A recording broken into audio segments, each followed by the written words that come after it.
Welcome to episode number 46 of the Brave Widow Show. Today, we're going to do some myth busting, and I've got 7 myths about dating that I want to cover with you today. I have a whole series of things planned for people who are interested in dating. I get asked tons of questions about dating. When is too soon? What are the safety tips that are out there for dating apps, not using dating apps, meeting someone in person, all sorts of content in the future that we're going to be covering. But I thought I'd start here with the top things that I hear people say or that I get questions about. But before I dive in, I want to remind you that I have free resources over on the website at bravewidow.com/free. And I also have some free live events that are coming up that you may want to be a part of. And the way you get to hear about that is by signing up and being on the email list or watching the social media and seeing when the next ones are coming up. But I've been doing several live events recently, and it's been a lot of fun. I enjoy the feedback. I enjoy interacting with people, seeing the chat messages come through, seeing the emails come through, and really feeling like I'm being able to make a positive impact and difference for people, even if it's just educational or even if it's one thing that inspires you. I have some live events I'm doing each month, and the best way to hear about that is being on the email list. And the way you can sign up for that is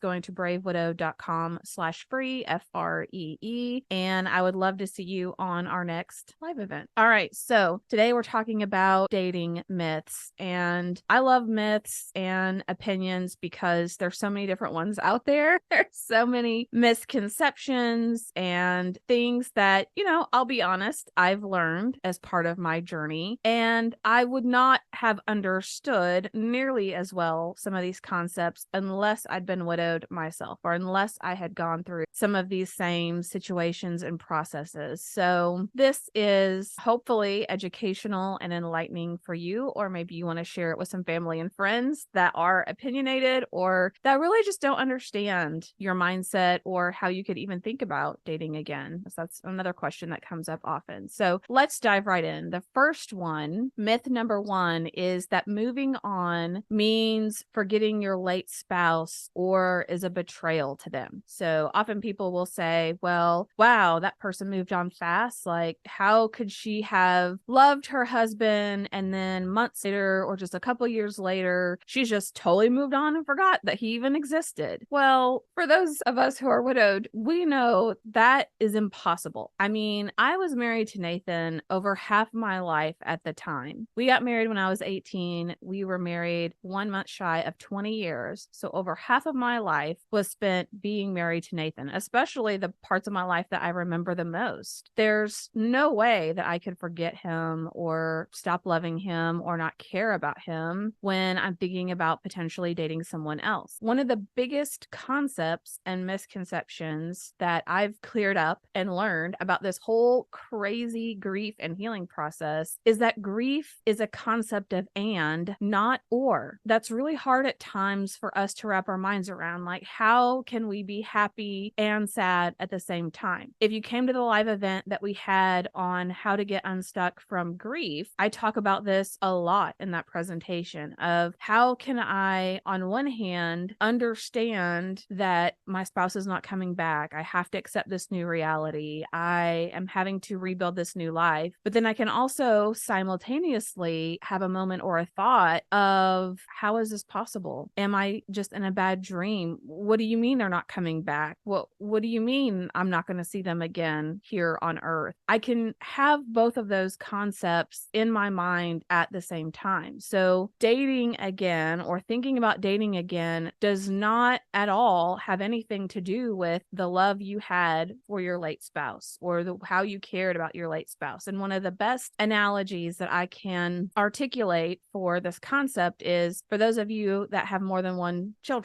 more than one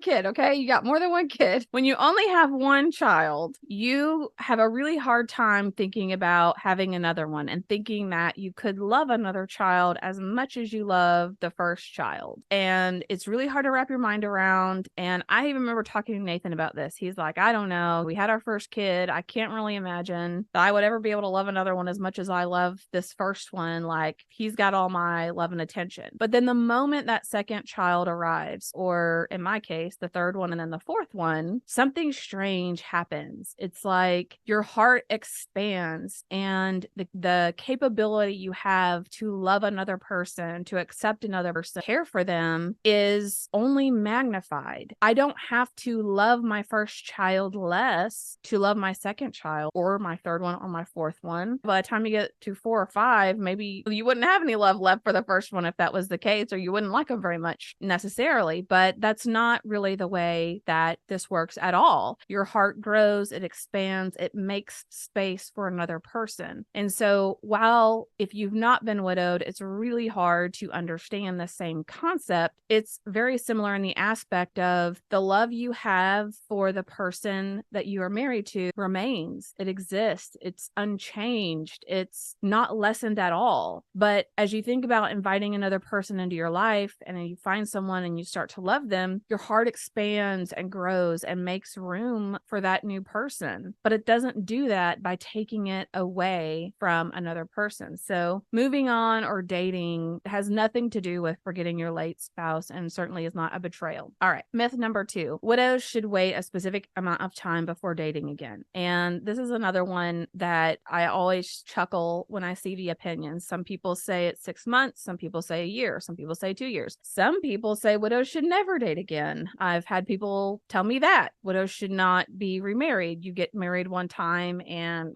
that's it. That was your one chance at love. So if that were the case, if I lived to be 90, I would have 50 years ahead of me all alone, which sounds a bit depressing. Some people don't want to date again. They don't want to get remarried, and there's nothing wrong with that at all. But unfortunately, there's not a universal, crystal clear timeline on when you should start dating again. What I will say, however, is I did start testing out dating early on in my grief journey. And it wasn't, again, anything to do with the fact that I didn't love Nathan. I didn't miss him. I didn't care about him anymore. It was pure loneliness. It was the fact that for over half of my life, I had a partner. I had someone that I would text everything to, like, oh, hey, I'm picking this up for lunch. Hey, can you get the groceries tonight on your way home? Hey, let's go watch this movie. Let's do this together. Let's do that together. I mean, you just had that person you did life with, and suddenly overnight, all of that has just evaporated. And it's very lonely when you've built so much of your life with a person to be thrust into a position where now all of that is on your shoulders, all of the responsibilities, all the day-to-day activities. Plus, now you have lost your thinking partner and the person you would exchange ideas with and think things through. It creates just a significant and severe loneliness. I mean, your spouse knows you, most likely your spouse knows you better than any other person on this planet, and now that person is gone. So you start to try to form new relationships to somewhat make up the gap, but let's be honest, it creates a loneliness that really only one in your life truly could feel, apart from God, of course, from the loneliness degree. So as I started dating earlier on, and as I talked to other widows, when you're looking for someone out of loneliness and you're looking for someone to not replace that person, because there's no way they could replace your spouse, but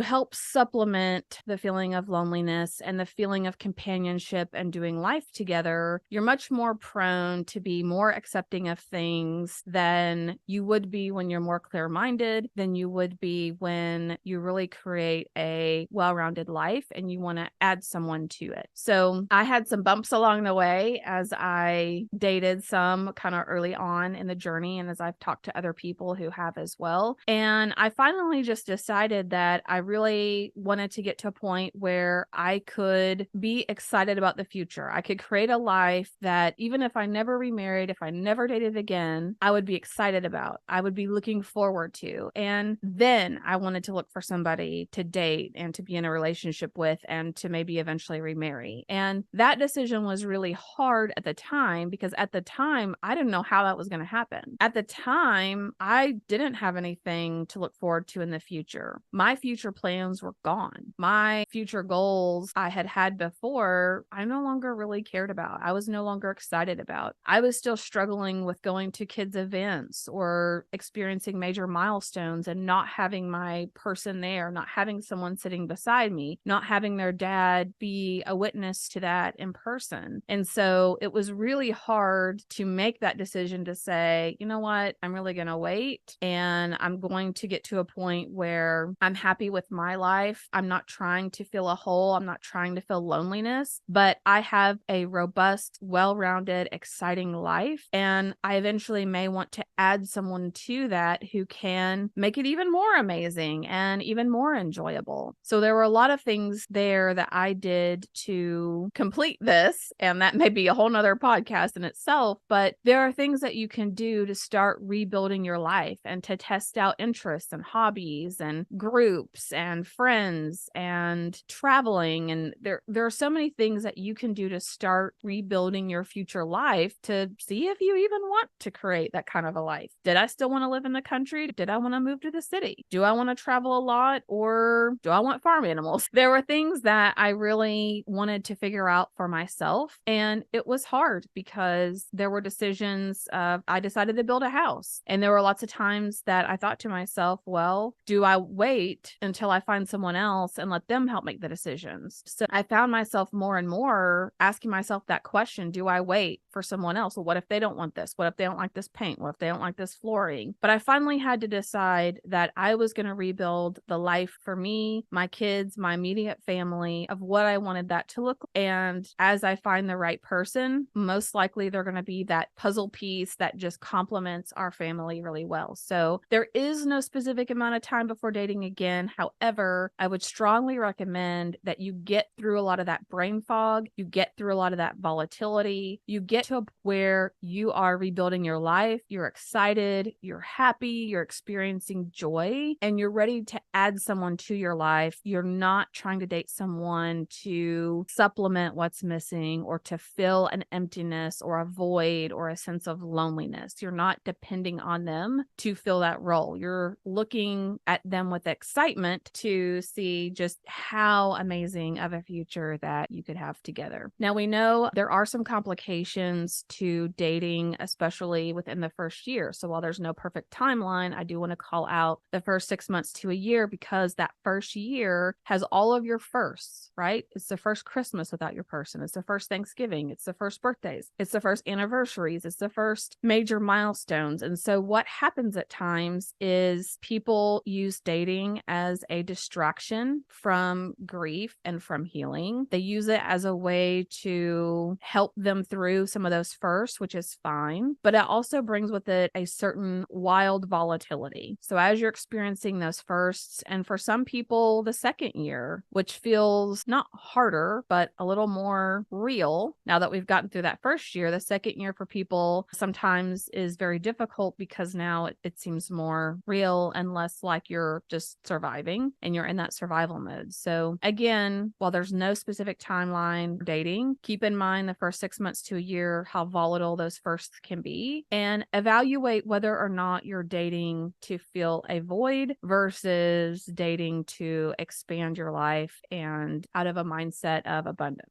Myth number 3, widows should only date other widows because they understand their experience. And I see this a lot where people are telling me or posting in Facebook groups that, you know, they're done with the dating world and they're done with people that don't understand, and they only want to date because that person gets their grief and they understand them, and they're going to be accepting of the fact that they still have pictures and that they still talk about their person and they still have them as part of their life. And for me, I did have that thought but it also felt a little intimidating to me, which might seem hypocritical, but it was intimidating to me to think about dating someone that was grieving a person that they loved and lost, even though I know it's not a competition. I know that they can love and accept someone else while also grieving and honoring and cherishing the love that they had for their late spouse. It still, to me, was something that I didn't necessarily proactively really look for in the dating experience. And my experience and several others as well that I've interacted with is that while at times having that shared experience is helpful and can form a strong connection, anyone that you date that wants to understand you, that cares about you, that wants to accept you and be part of your life is going to be able to accept the fact that you're a widow and that your life is very different than someone that's divorced. And I remember talking to a friend, and when I was talking about dating again, they were like, wow, you really think you're going to find somebody who's not been widowed, who wants to marry a widow with 4 kids and this land that has to be managed and all these other things, that all these activities and things that are going on in your life. Like, that's a lot for someone to take on. And at first it was a little discouraging because they're right. It does sound like a lot to take on. I remember responding and saying, no,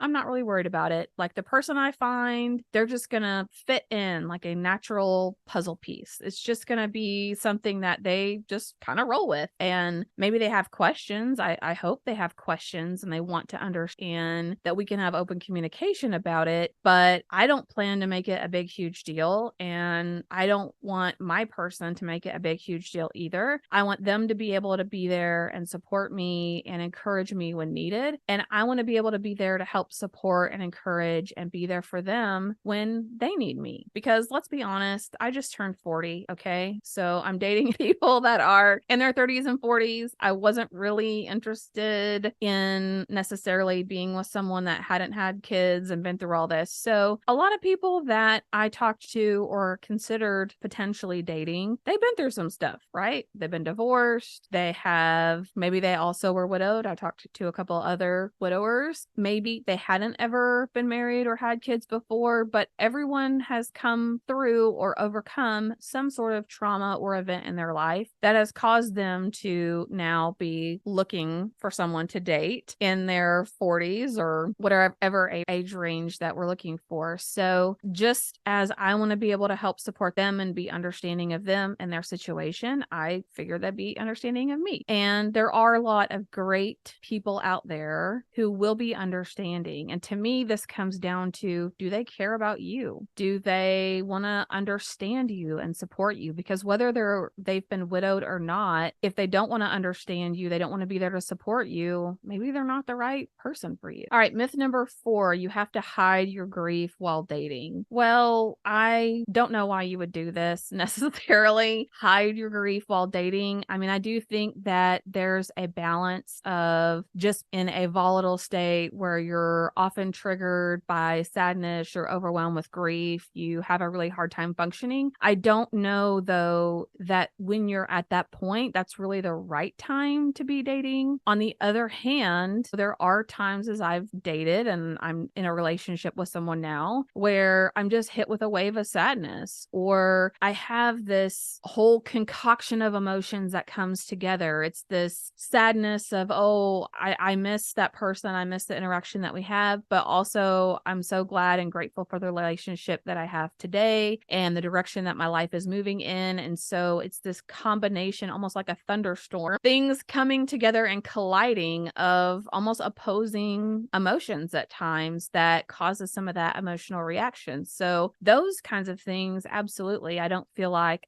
you should have to hide or I should have to hide, or the fact that if when my kids get married or they graduate or they have drive for the first time, they have some of those big events, that I won't feel a tinge of sadness because their dad isn't there to walk my daughter down the aisle or he isn't there to teach my son how to drive. I don't necessarily feel that you should have to hide that from the person that you're dating. But if you find yourself just struggling to pull yourself out of sadness and despair, and it's every day or every other day, and you're just really struggling to function, I don't know that that's a great mindset and place for you to be to try to dating someone else. Me personally, I would not do that. I would work, and what I did do eventually when I learned to heal myself, to work and have a good support group, to talk to other people, to learn about the healing process. Because as we know, time does not magically heal all wounds. If you want to heal, you have to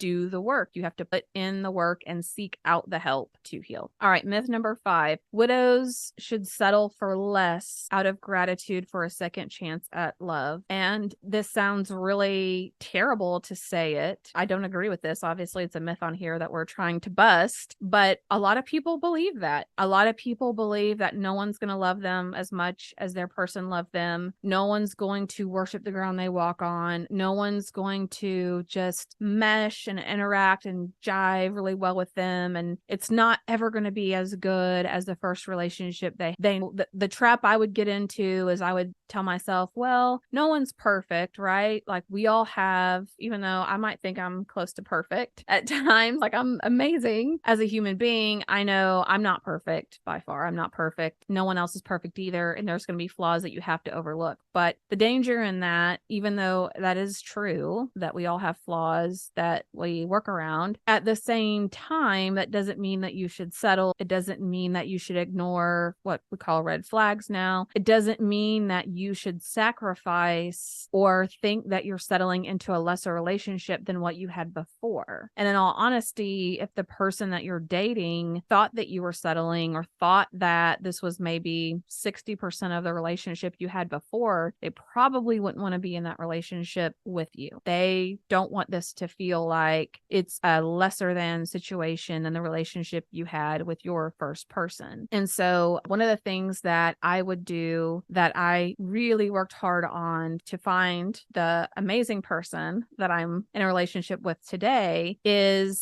first of all, I turned it over in complete surrender to God. And I said, I know that there are certain things that I want and that I will see as signs that this is the right person for me, especially at this time. But there are a lot of things that I'm just going to leave open, things that people get hyper focused on, like how tall they are, how, what color hair they have, what kind of job they have, what kind of personality type they have. There are a lot of things that people really get hung up on that at the end of the day you can work around. They're superficial in some ways. They are, maybe we need to end up being with someone that wouldn't be our quote unquote type or wouldn't be what in our mind we thought was the person that we're supposed to be with. So although I had things that were important to me, like I have 4 kids, it's important this person is a family person, that they like being around kids. They like doing family events. I wanted someone who enjoyed traveling. That's one of my favorite things to do, is to travel and explore and try out new things. And I don't want to be in the grind of I wake up, I go to work, I come home, I eat dinner, go to bed, wake up, go to work, like that repetitive cycle of floating through life. I want someone who wants to learn and grow and do new things and who wants to develop who they are and who our relationship is. Those are all the qualities of things that I wanted in my next person. And I just surrendered it to God and said, way better than me, who would be a good fit for me? And these are the things that are important. These are important qualities to me of what I find in someone. But as far as height and appearance and finances and job type and all of these other things, that's kind of superficial to me and not something that I'm going to worry about or focus on until I really get to know that person. And I've just been incredibly blessed at the person who has come into my life and just how easy and natural it has been. It would be intimidating to talk to the in-laws whose son died about dating their daughter-in-law, and he's been able to do that seamlessly. It would be intimidating to think about taking on 4 kids or interacting with 4 kids and what all that looks like. And everything has just been very seamless. It's not going to be perfect for everyone. It's not perfect for me. It's not going to be seamless for everyone, but you shouldn't feel like you're going to settle or that you're going to accept things you wouldn't have accepted in the past, or that someone isn't going to love you and care about you the way that your spouse did. I've been very clear, and my mother-in-law teases me all the time because as I started meeting new people, she would say, oh, are you going to text so-and-so again? Or are you going to reach out to this person? And I would say, nope, I am not chasing anyone down. I will respond. I'll be enthusiastic. I will show interest, but I want somebody who has me in their sights and they're just dead set on me and they're persistent and they're consistent. And I never have to question, are they interested? Are they not interested? I really wanted someone who was just excited to be with me and felt like I was the person that they wanted to be with, or at least I had a lot of potential of being that person and they were laser focused on coming after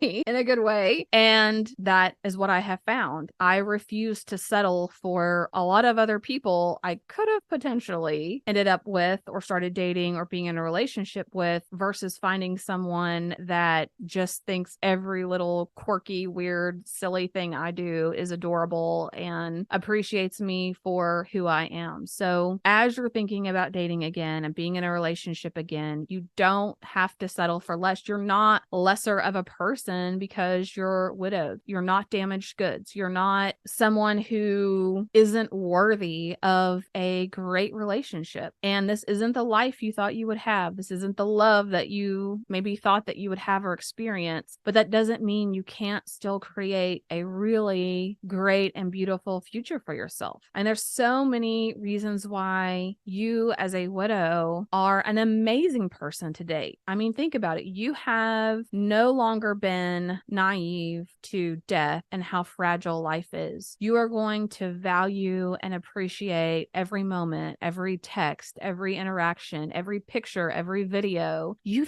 think about life so different. And maybe things that bugged the crap out of you before, maybe things that got on your nerves don't bother you anymore. Maybe you're not worried about the superficial things anymore, and you're not worried about the color of the paint in your house, and you're not worried about when he leaves his shoes all over the place, and you're not worried about the thing he does that drives you nuts, because that was a sign that he was present in your life and he was there. And so all of those things that tend to cause friction in relationships, it may be easy to alleviate a lot of that and to create a much stronger and powerful connection because you know what it means to love someone and then they're no longer there. So inherently, you can have a greater appreciation for someone than someone who's not in that situation. I've told the person that I'm in a relationship with, and I've told several people, if I do get remarried again in the future, I'm going to be 10 times the wife I was before. And not that I was a bad wife. I feel like I did a pretty good job and that I gave it a lot of what I had in me, but I see things so much differently now. And I prioritize and value the little interactions and the day-to-day so much more than I did before. I'm less selfish and self-centered of a person, even though I don't think I was a selfish person before. And I did a lot for Nathan and for our relationship. I feel exponentially so much more generous, other people focused, and focused on what's going to matter at the end of the day, which is not a lot of times all the little stuff that we get caught up in. So as a widow, don't settle. Don't view yourself as unworthy or less than or not good enough. You have so many amazing qualities now and so much experience and ability to have wisdom and insight than you ever did before as someone who hasn't gone through that. So value that. All right. Myth number 6. It's best to keep your widow status a secret while dating. No, I mean, I don't know. Look, here's what I would tell you. I've been on several different dating apps and I've had my profile lots of different ways. And I've learned what's worked well for me and what I'm looking for versus what has not worked out so well. And I will say I did take the fact that I'm a widow off of my profile. However, as you get into those initial conversations about, oh, why are you looking? Why are you single? But tell me a little bit about yourself. I always worked in the fact that I'm a widow as part of that conversation. When I had the widowed status on my profile or when I made a big deal about it in my bio, then I would either get number one, well, you get some people that are just not even looking at your profile and they just totally ignore the fact that you're widowed. You get, secondly, a lot of people who want to scam you or who think that they can take advantage of you because you're widowed and you're hurting or you're lonely, or maybe they think you got a lot of life insurance money, whatever it is, but they think they can take advantage of the fact that you're a widow. So ultimately, then thirdly, you get people that get really intimidated, especially if you put much emphasis on it in your bio. They get intimidated by the fact that you're a widow and they don't really know how to handle that, or they don't really necessarily want to deal with that, which isn't a bad thing to weed people out. But for me, what I learned, what worked best for me and the relationship that I was looking for is I did not put it on my bio. However, as we had the initial exchange of messages and conversations, I did work that in and I didn't make it this big deal. I didn't say, oh, I'm a widow. It was the most heart-wrenching time of my life and I cry every other day and I don't know if I'll ever find another love again. I mean,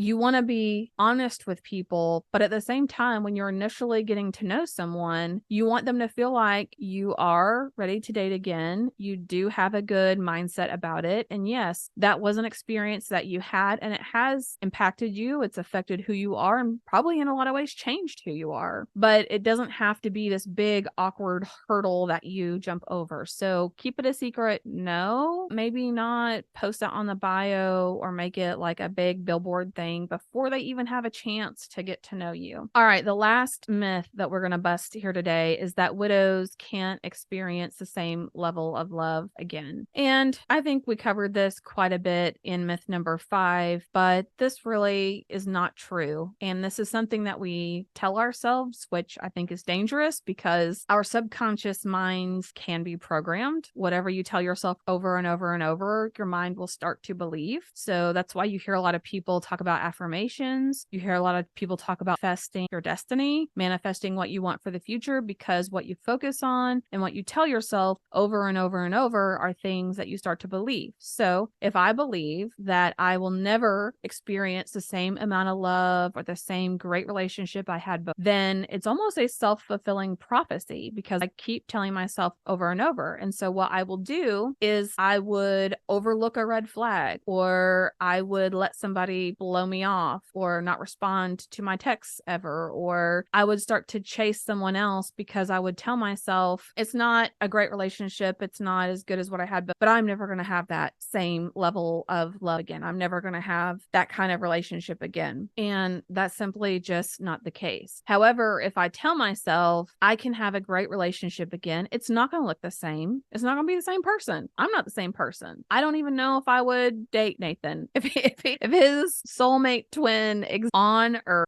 That's not the person I'm looking for, because I don't feel like I'm the same person I was before, and certainly not the same person I was when I was 18 and fell in love with him the first time. So, but that doesn't mean I can't have an amazing relationship. It doesn't mean that I can't be with someone who just loves everything about me and loves being with me and wants to travel with me and wants to spend time with me and wants to do some of the same things and just adores who I am as a person and cherishes me, and vice versa, that I can't feel those things for someone else. That simply isn't true. And it doesn't diminish what I had before. It's just, you can't compare them because it's not really the same, but that doesn't mean that it has to be a lesser experience or that you can never experience that same level of love again. One of the things I often asked myself as I was going through grief and on this journey of healing is, will I ever be able to experience joy without this cloud of sadness overshadowing everything else? Will I ever be able to laugh again, or to feel like I can plan for the future? I can have dreams. I can be excited about it with my heart twisting with sadness that my person isn't there. And it felt like a really long time for me to get to a point where I felt like, yes, I can experience joy. I have made plans for the future. I have created a life that I love and I'm excited about. And when I think about Nathan and I think about my past, it's no longer a cloud of sadness. It no longer steals away from my joy and excitement and my plans for the future. Instead, it's a feeling of gratitude. It's a feeling of, I'm so excited to talk about with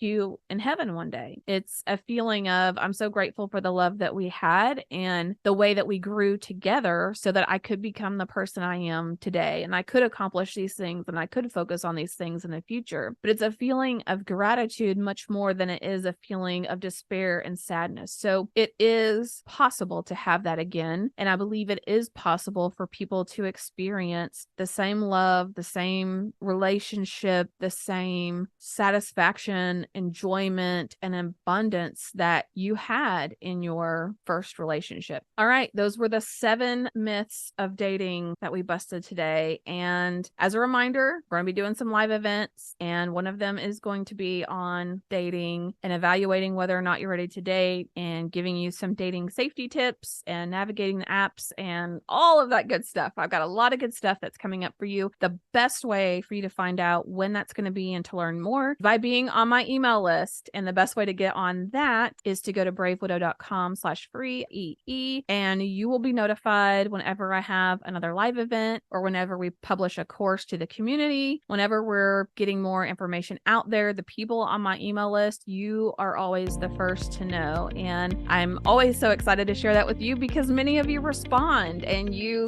get excited with me and you ask great questions and give me good ideas of things that will help other people. So I love interacting with each of you, whether or not you're in the community, although I'd love for you to be there. Just love seeing your responses and your emails and messages that come through.